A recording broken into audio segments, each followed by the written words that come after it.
কলা বাগানে কতদিন আছেন? কলা বাগানে আছে 47 বছর ধরে। এটা কি আপনার নিজের বাড়ি? না, এটা আমি ভাড়া।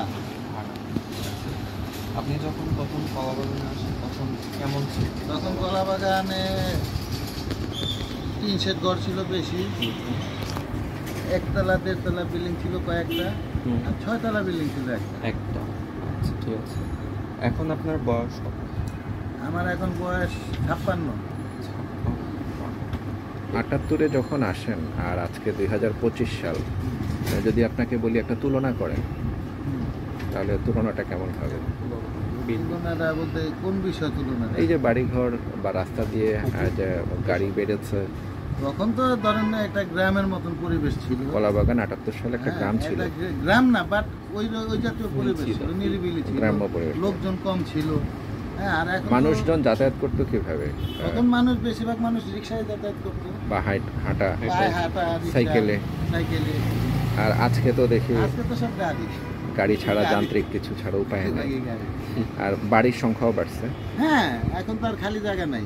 খালি জায়গাও ছিল, গাছগাছালি ছিল, ফল ফুল। যেটা বলছিলেন ওই পাশটা আপনার স্কুলের পেছনে ধান ক্ষেত ছিল, খাল ছিল।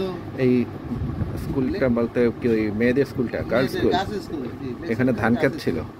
ওই স্কুলের পিছনে ধান ক্ষেত ছিল। আচ্ছা, তেঁতুলতলা ওই অংশটা? ওই অংশটা না, ওইটার পরের অংশ, যেটা এখন পান্থপথ। ও, পান্থপথটা আগে ক্ষেত ছিল, ধান ক্ষেত ছিল। ও মাই গড। ওখানে একটা খাল ছিল। আপনি তাহলে এই 47 বছর ধরে এই পাড়ার বসবাস করছেন? এখান থেকে আর মুভ করেননি কোথাও? আচ্ছা আচ্ছা। এই দীর্ঘ সময় দেখা কলা বাগানে হয়ে গেছে। তাহলে আপনি থাকছেন এতদিন পরেও ভাড়া বাসায়? এটা আর কোনোই নাই? আচ্ছা, ঠিক আছে। তাহলে থ্যাংক ইউ আপনাকে, অনেক ধন্যবাদ। আমরা এখন আসছি, দোকানের নামটা কি? আমির জেনারেল স্টোরে আসছি। আমির জেনারেল স্টোরে আমাদের সাথে কথা বলছেন জনাব মোহাম্মদ আলমগীর আমাদের সাথে কথা বলছেন। আমরা ওনার দোকানে বেশ কয়েকবার সওদাপাতি করেছি, কিন্তু কখনো এই ধরনের কোনো কাজের জন্য আসিনি। তো যাই হোক, আমরা কিছুক্ষণ আলমগীর সাহেবের সাথে কথা বলবো, আর ওনার কাছ থেকে আমাদের কিছু তথ্য জানবার আছে, সেগুলো জেনে নেব। এটার কি নাম? আচ্ছা, আমরা এখন আছি নাইম স্টোরের স্বত্বাধিকারী জনাব, নামটা মোহাম্মদ আশরাফ আলী। উনি এই নাইম স্টোরের স্বত্বাধিকারী, ওনাকে আমাদের সালাম। দীপ জানতে চাইছে আপনার কাছে, আশরাফ ভাই, আপনি কতদিন ধরে কলা বাগানে আছেন? 52 বছর, অর্থাৎ দেশ স্বাধীনের পর থেকেই আপনি? পরপরই। তাহলে 52 বছর মানে ধরেন 1973 সাল, 72 সাল বা 73 সালে আসি। আপনাদের গ্রামের বাড়ি কোথায়? কুমিল্লা। তাহলে কুমিল্লা থেকে সোজা কলা বাগান, মাঝখানে কি আর অন্যত্র কোথাও ছিলেন? কোথাও না। তাহলে এই যে 52 বছরে কলা বাগানের আপনি বাসিন্দা, কলা বাগানে এক কথায় যদি বলি আপনার পরিবর্তনটা কি এসছে, কি দেখেন? হ্যাঁ, বাসা বাড়ি, রাস্তাঘাট। আগেরও আর এখনের কল্পনা উচিত, কারণ আগে তো আমরা প্রত্যেকটা বাড়িতে দেড় গ্রামের মতো পরিবেশ ছিল, অনেক টিনের ঘর ছিল, একটা গাছরা ছিল, সব গাছ কামকাড়াল গাছ। বিল্ডিং তো আমরা হাতে গোনা 4-5টা বিল্ডিং ছিল কলা বাগান। গাড়ি তো মনে হয় চোখেই দেখতেন না, ছিল কটা, 2-3টা গাড়ি ছিল পুরো এই মোট করে কয়েকটা আমরা ঢুকছি। আর আজকে কি দেখেন, মানে যদি এখন তো প্রত্যেক বাড়ি বড় বড় বাড়ি, বিল্ডিং, গাড়ি তো প্রত্যেক বাড়িতে 10-20টা গাড়ি, এক একটা বাড়ি, এক এক গদির একটা দুটো। তো এখন তো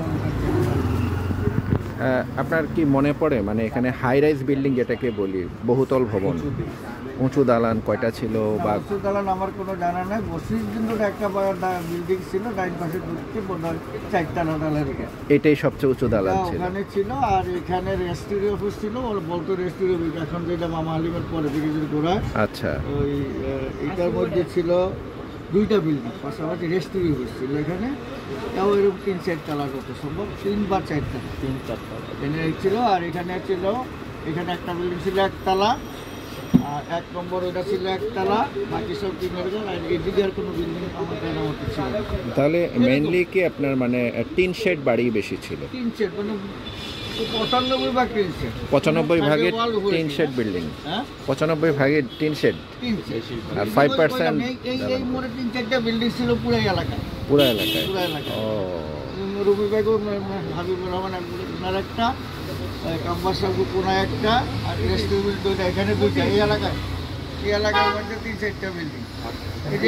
এটাতে টিনের ঘর পিছনে আছে এখন, যেহেতু পিছনে অলরেডি গেট দিয়ে ঢুকে দিলে দেখবেন 2টা টিনের ঘর, যারা মূল বাড়িওয়ালারা থাকতো। তো ওই অবস্থা আছে।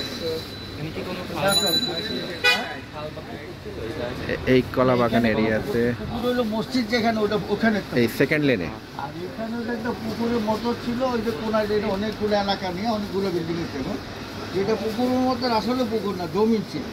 দেখতে পুকুর মনে হচ্ছে ফেনাখাত, কোনো রকম কোম্পানি। এরপরে যেটা অনেকগুলো ফ্ল্যাট হয়েছে, অনেকগুলো বাড়ি হয়েছে, এটারও পুকুর মনে হতো। এটা তো গেল ধরেন বাসাবাড়ির কথা। আপনি গাড়ি ঘোড়া তখন কি ছিল? মানুষ কি চালাতো 72-73-এ, বা কিভাবে হেঁটে যেত না রিক্সায়? রিক্সাও তো আধা ঘন্টা পর একটা গেছে। এই রাস্তায় আমরা দেখছি বলা হয়নি, ওই যে কি কয় সাইডে ক্রিকেট খেলতো, তার ওই খেলতো, মানে রিক্সায় যেত আধা ঘন্টা একটা, রিক্সা আধা ঘন্টা পর একটা লাগতো না। আর গাড়ি তো দেখেনি নাই। বাস ছিল ওই যে চাপ দিলে একটি হরন পম্পম হরন মাইকের মতো হরন ছিল, মুড়ির টিন বলতো এটিতে। বাস মানে ওই সামনে জিপ গাড়ির মতো বাস ছিল, নয়ারা। আচ্ছা আচ্ছা আচ্ছা, ধামরাই নয়ারহাট। তখনকার দিনে মানে ওই চাপ দিলে। তো এখন 50 বছর আগের স্মৃতি কেমন লাগে? এটাও তো একটা জীবন, এটা আর একটা জীবন, এখনকারটা তো ওটা তুলনা হয় না। তুলনা হয় না। মানে দুটো জীবনের মধ্যে তখনকার পরিবেশটা তখনকার ভালো লাগবে, কারণ এখনকার যদি আর তখনকার পরিবেশ চিন্তা করেন হবে না। তখনকার দিনে তখনকার ভালো, ওইটাই ভালো ছিল, ওটাই সুন্দর ছিল। তো ঠিক আছে আশা ভাই, থ্যাংক ইউ, অনেক অনেক ধন্যবাদ।